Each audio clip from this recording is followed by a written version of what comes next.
박수로서 아이만 알 사판 씨를 맞이하겠습니다. 박수 부탁드립니다. Thank you. Good afternoon, ladies and gentlemen. My name is Ayman Al Saffan. I represent the Media Zone Authority in Abu Dhabi, or otherwise called 2454. First of all, I'd like to thank Coca for the honor of inviting me to this conference. I have to admit it's my first time in Korea, actually. I'm quite thrilled, nothing short of my expectations. It's a spark of friendliness and modernization everywhere I look. I hope my presentation will be useful today. In my position with the Media Zone Authority in Abu Dhabi, I talk to media and entertainment businesses, the creative people, about the size, the scale, the shape, the nature, the trends of the media and entertainment industry in the Arab region, the Middle East region. And I'm particularly here to address Korean companies interested in pursuing opportunities, particularly in the digital content arena. And I'm going to focus on one selected sector, not exhaustive. It's the gaming sector, actually. So I hope you'll find the presentation useful. First of all, we'll look at the Middle East region landscape. When we talk about the Middle East region, or otherwise the Arab region, what do we actually mean by that? From a geography and demography perspective. We are effectively, some people call it Middle East North Africa region, so it's 22 countries ranging from Morocco to Oman, basically. Some of these countries are underdeveloped, such as areas in North Africa. Some of them are really developed countries, high GDP, oil-producing states, like the Gulf region, we call them the Gulf region, and Saudi and the neighbors. The total population of these countries is about 340 million people altogether. And what's appealing about this region is the fact that 55% of its total population is under the age of 25 years old. So as you may expect, digital gaming, entertainment is probably a preference to this large audience. The attractive aspect of this region is basically the population that shares one language. It's the Arabic language. They all speak the same language, they all share the same heritage, they all share the same culture, they even consume content probably from the same resources. So in reality, you're really looking at a very huge market, very huge opportunity. And this young demographic aspect of the market is actually hungry for entertainment, for information, and even for education. Not only that the market is size-wise is large, but it's also fast-growing. Revenues, despite the recession and despite the death of some media disciplines, it's actually experiencing a double-digit growth. On the screen, you'll see the average mobile penetration is 80% across all the countries, actually. The revenues have grown double digits in the past decades. Even in traditional areas such as print and publishing, for example, that's still quite very popular in the Middle East, actually. There is a surge in data demand, actually, driven by the mobile mindset of users because of the smartphone proliferation in the Arabic region, because of the onset of mobile applications in the Arabic region, and the high penetration. There's always the appetite for consuming mobile content on the move, actually. I've taken this table, the snapshot, to show you more like a dashboard, some figures of the internet penetration, showing internet penetration and mobile penetration across each country. And you'll see that it ranges from 50% in some of the underdeveloped countries to over 200% in other countries as well. In the last decade, in the year between 2000 and 2010, the revenues from media has actually grown tenfold. And so did the internet penetration as well, thanks to some of the initiatives from the government on the broadband side. We have actually grown to around 100 million internet users. 85% of the mobile users in the region access the internet using their mobile phones. That gives a good opportunity actually for social networking and application developments in general in the region. So the rising internet penetration coupled with the young demographics of the region is actually creating the demand for regionally appealing content. I guess this is the name of the opportunity, if I want to put it in short. It's the opportunity to create regionally appealing content, something inspired by the culture, relevant to the audience. Unfortunately, despite the fact that the statistics estimate that by 2015, Arabic will be the fifth spoken, actually the fourth most used language on the internet. Only 1% to 2% of the content on the web today are actually in Arabic. So there's a huge mismatch between demand on one side and the supply on the other side. Leaping into gaming, turning down into gaming more specifically. So we can estimate that we have 180 million young Arabs, more or less, that want, like any other gamer around the world, they have the same profile. They consume the same content, they demand the same quality of games, the same genres, the same rich content, basically. They play all the famous titles from Ubisoft or Electronic Arts or Activision, Blizzard, etc. This creates a very dynamic and growing opportunity for gaming industry in the Arabic region, which is growing very fastly. I'm sorry for the text-intensive dashboard, but I thought it was relative actually to share some stats and maybe an overview of the gaming market in general from a size perspective. Who are the key players, what are the trends, and what are the challenges as well in the market. I can summarize this saying there are around 34 million gaming devices in the Arab world recently. Most of them are PCs and PlayStation. PlayStation is more popular than Xboxes or other platforms. The revenue generated from the region is reaching about $1 billion approximately. That's a combination of software sales, hardware sales, microtransactions, and online subscriptions as well. What's interesting is not actually the size, but how it has grown. There's a 10% growth year on year expected in the gaming industry for an industry that is relatively fresh and new in the market, actually. What you will notice down here is that you have very few developers, very few players, both on the development side, on the publishing side, on the distribution side. There's growing appetite for localization of games, actually, which is not the way we want it. We want content developed from the region, actually. With the emergence of the free-to-play model in the Arab world, online games have actually boomed since 2007. Particularly browser-based MMOs, massively multiplayer online games. They're actually around, about 2007, Travian was the first game that entered the Arab world.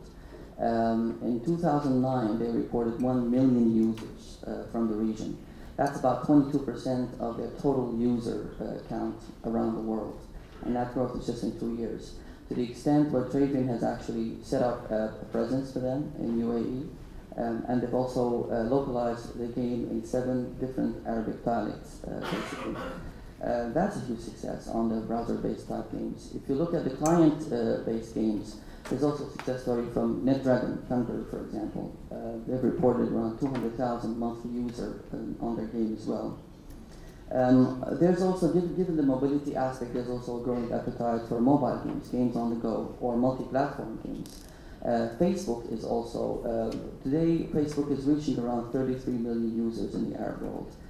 Recently, after the IPO, they've also set up an office, a regional office for them in the UAE again. And there are about 40 games on the Facebook that people play. Unfortunately, 50% of these games are inactive. Most of them are farm-type games. The only successful game developer is based in Turkey. It's a company called Peak Games. So online games, I think, is a major attractive segment in online in general, especially if we consider the challenges which appeared on the previous slide in terms of piracy and the limitations on the broadband. What's interesting is to realize that because of the payment method on the gaming, the 2 most popular payment methods are actually online payment cards and the use of telecom operators via content aggregators. Because of that, telecom operators and fixed operators are also investing in games as well. They have their own portals, they have their own initiatives. Traditional media houses and broadcasters in the region, such as NBC or Abu Dhabi Media, Rotana, are also launching their own online games. It started with them trying to drive traffic to their catch-up TV portals, but then they actually launched game portals. A good success story on the casual online games is with Yahoo Maktub. Yahoo Maktub is a famous portal. They have actually acquired a few local developers in the Arab region. They reported having around 46 users on their portal monthly and 350 million page views in the Arab world. What's interesting actually is the snapshot I've taken, particularly since we're talking about online games and MMOUs, is I've picked up these games in the client-based MMOU space, and as you can see, Chinese and South Koreans are very active in this sphere in the Arab world, particularly on the development side, less on the publishing side. On the publishing side, they usually publish by a couple of famous publishers in the Arab world, a company called Game Power 7 and a company called Tahaddi. Tahaddi is actually part of 2454, they're part of our community. Problem with these two publishers is that they have limited abilities, limited resources. They're only able to deal with a certain size of community, basically. Financially, they're also in risk. So there's an opportunity on the publishing and distribution side as well for South Koreans. And I know that a company called Dragon has actually set up presence in the UAE. Not just to create content that is relevant to the region, but also to manage collaborations with local publishers, with local game developers. It's very relevant. To mention, I picked up two examples. One of them from Softnix, a South Korean company, who's actually launched an initiative called Softnix Arabic Ventures. And that's an initiative to get a community of Arabs to help them translate and localize one of their games. Another game developer, also from South Korea, have dedicated servers specifically for the Arabic region. Why Abu Dhabi is the ideal gateway? Why do we believe it's the ideal gateway into the Arab world, into the Middle East region? First, it's a location. It's a hub between, it's a gateway between the East and the West. Then it's the population. We have a multilingual population. I mean, in 2454 alone, we have 34 different nationalities working within our staff. Abu Dhabi and UAE in general is home to hundreds of thousands of international companies operating and addressing the Middle East region. Also, it's a fast-growing economy. There's agenda driven and led by the government to grow the media and entertainment industry. Particularly, there's investment going into the gaming cluster development in Abu Dhabi. So it's an ideal gateway actually into the region. What's important? I took this just to look at the macroeconomics of the trade between South Korea and UAE in general. UAE is a very fast-growing economy, and South Korea is a key trade partner for UAE. More than $22 billion reported of trade exchange between the two countries. The ambassador, the Korean ambassador to UAE, Mr. Kwon Tae-kyun, actually expressed in one of his press talks that about 15,000 Koreans will be locating in UAE by 2014. On one of the beautiful islands in Abu Dhabi that receives the Formula One race every year, there's actually a Korean cultural village being built there for these expat community. It's called Hameen Village. It has all the facilities, all the atmosphere and ambience that's suitable for Koreans relocating into the region. Stepping a little bit outside the media, there's a very important JV announced between the Emirates Nuclear Corporation and Korea Electrical Corporation recently. Going back to Abu Dhabi, basically, Abu Dhabi has announced a roadmap towards 2030. The intention of an economic roadmap. The intention of this roadmap is basically to diversify the economy, making sure that to release reliance actually on GDP coming mainly from oil. In order to do that, a number of key industry sectors have been identified. One of them is media and entertainment, for sure. So the intention is throughout the years to create jobs in media for local people, to attract businesses, and entertainment companies, to create content out of Abu Dhabi, to make initiatives in that sphere, in order to position Abu Dhabi ultimately by 2030 as the capital of ideas in the region, if you wish, or the capital of creativity and media in the whole Arab region. And it's actually working because it's one of the few governments that has the luxury to stand behind this initiative and support it both financially and economically. Who we are and what we do and what is actually 2454. It's quite an interesting name. People keep asking, what is 2454? Actually, 2454 stems from the coordinates of Abu Dhabi on the map, north and east. We chose this name because we wanted to be creative. We didn't want to be another bureaucratic government entity out there with rigid rules and regulations, another authority. We wanted to be closer to the creative people. We wanted to tell the people who come to us that we appreciate creativity. We don't just appreciate the digits and numbers, but we appreciate new ideas. We appreciate ideas out of the box that people will probably not appreciate at the beginning at face value, but they will appreciate later. Our mission is basically to attract those companies to establish a sustainable media and entertainment hub in the region, whereby regional, local, international companies can come together to create the marriage or the blend between locally relevant content and high quality content at international standards, basically. So we want to serve that hub. We want to be that crossroads for companies and individuals as well. Ultimately, the objective is to drive attention to Abu Dhabi, is to create jobs in the media industry in Abu Dhabi. We're not just home to media and entertainment businesses or companies. We have also support services that we believe are very complementary, very essential to the growth of a meaningful media industry. We have a training academy which offers more than 300 different bilingual courses across all media disciplines. This training academy, since 2008, our launch actually has trained more than 4,000 people from 25 different countries. Also, we have an incubation service, particularly for Arab entrepreneurs and young Arabs who have aspirations in the media industry. We have a creative lab community grown to around 3,500 people, members. And we have also invested in about 10 startups from the region, mostly in digital content. We also have, the number one state-of-the-art production facilities, production and broadcast facilities, which are today used by large icons such as Sky News and CNN, for example. It helped produce 5,500 hours of TV content in the Arab region in the past 4 years. We're also home to the region's first and only 3D stereoscopic lab in the region. And we have a pool of freelancers of about 400 freelancers which are available for the companies to use.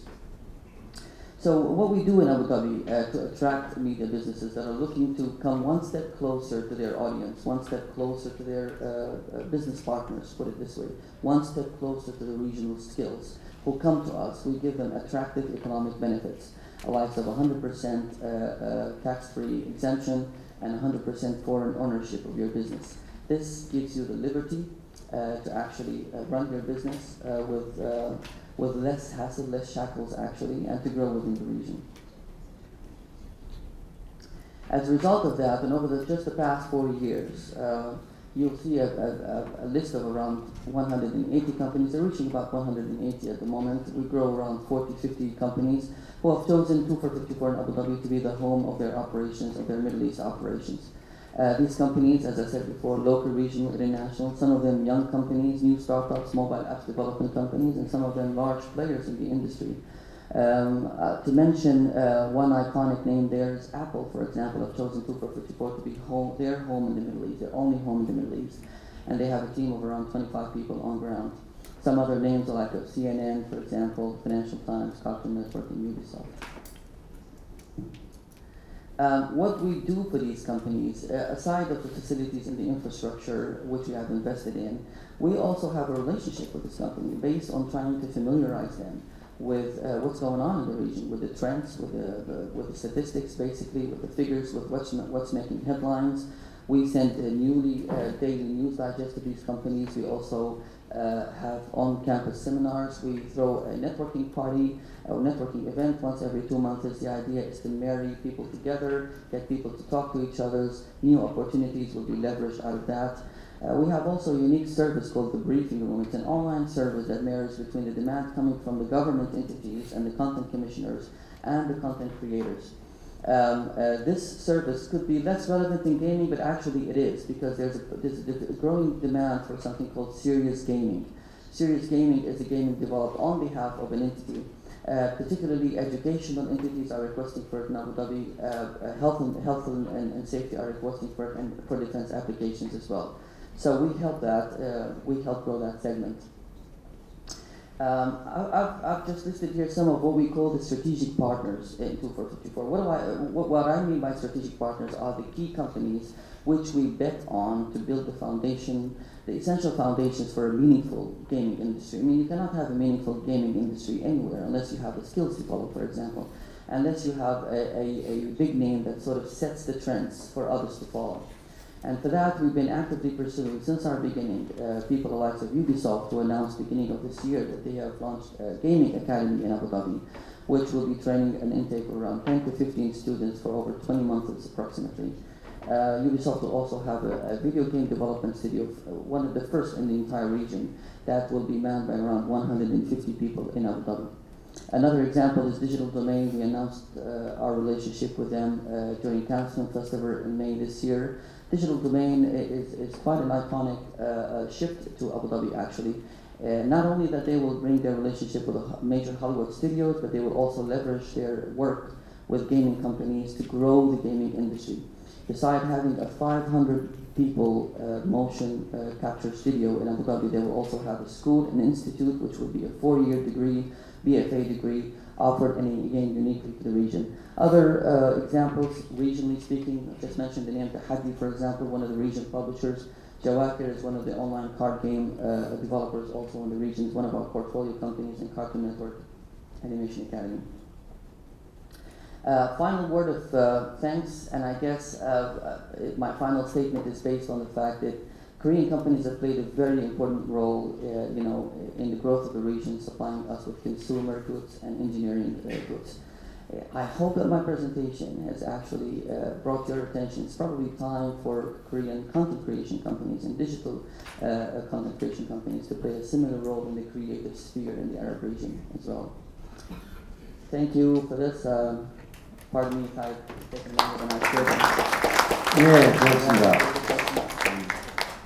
아이만 알 사판 씨였습니다. 처음에 제가 이게 2454라는 단어를 몰랐어요. 이제 알아본 줄 알았는데요.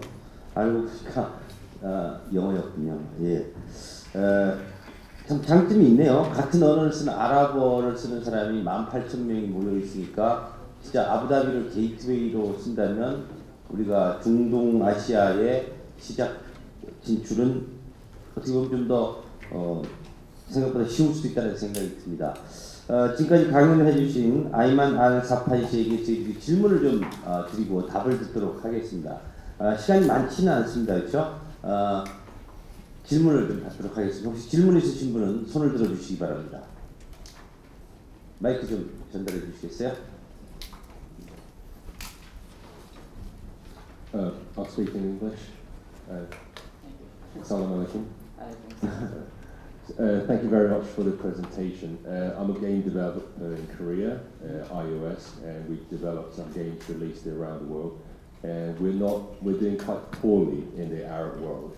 And I'm kind of trying to figure out why you'd be the right person to talk to. Our game is a text-based RPG, has a lot of text, but it's not in Arabic. So my thought was maybe that's it. And another aspect is, I understand the Arabic world to be very restricted, to have heavy restrictions on liquor, alcohol, and our game has a lot of it, right? It's full of it. And so out of these, number one, is the alcohol a hurdle or a big problem? And number two is localization. Is that a big hurdle? Yeah. Well, you have, let me bring it from a business perspective rather than a censorship perspective. If you want to relate to a larger segment of audience, what I mentioned earlier is having relatively locally relevant content, basically. Not having your game localized and having alcohol in the game will probably restrict the number of users to go on your game. Having said that, to be honest, some gambling games still find their way to the Middle East, by the way, and they still make money out of it. You won't find a government official telling you that gambling games are allowed. They still find their way to the Middle East. But still, if you're really looking to grow, if you're looking to a success story like NetDragons, for example, or Travian, my recommendation will be to go for a browser-based MMOU or a mobile game, casual game, basically, and to do something in Arabic. Try to pick up, if you're developing from scratch, that's ideal. If not, you need to localize, you need to work with a partner who can help you. There are plenty of them in the region, a handful of them actually, who can help you. When I say localization, it's not just a translation, but they'll actually remove symbols like this, basically, from their knowledge of the region that will create issues with the local customs in Saudi or with the NMC in Abu Dhabi.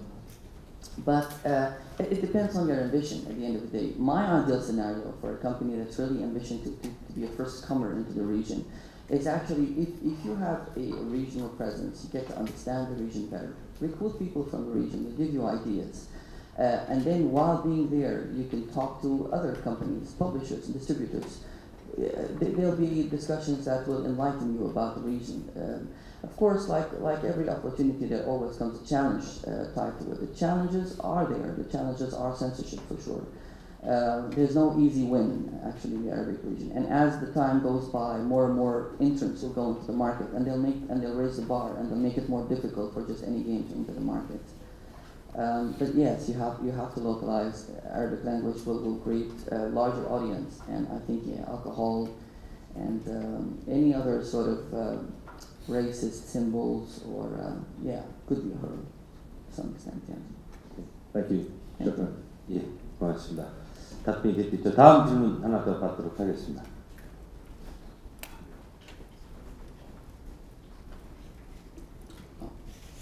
Another friend. It's time, yeah. Do you know which brands of smartphones have achieved the greatest market penetration in the Arab-speaking world, because it makes a difference for porting to one operating system rather than another? Yeah, thank you. Well, iPhone obviously is the number one player in the region. I have the biggest penetration in the region is my iPhones.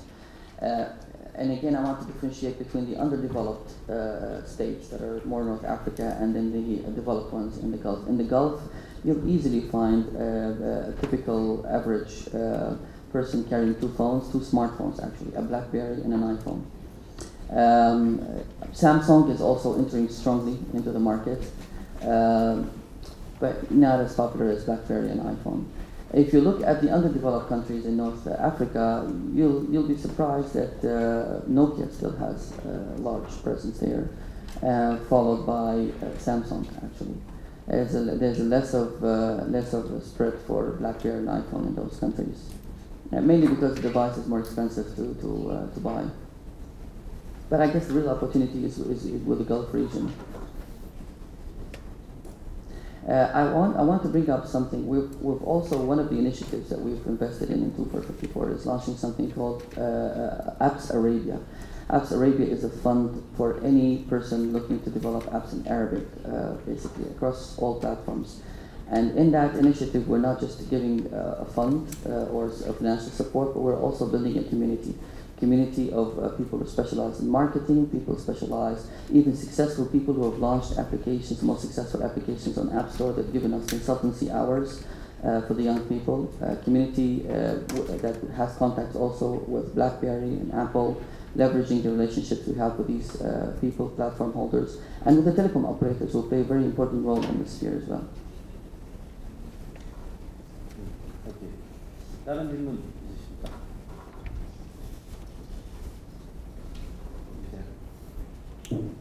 예. 자, 우리 그럼 특별한 강연을 해주신 알리만 알 사판 씨에게 뜨거운 박수 다시 부탁드립니다. Thank you for your time this afternoon.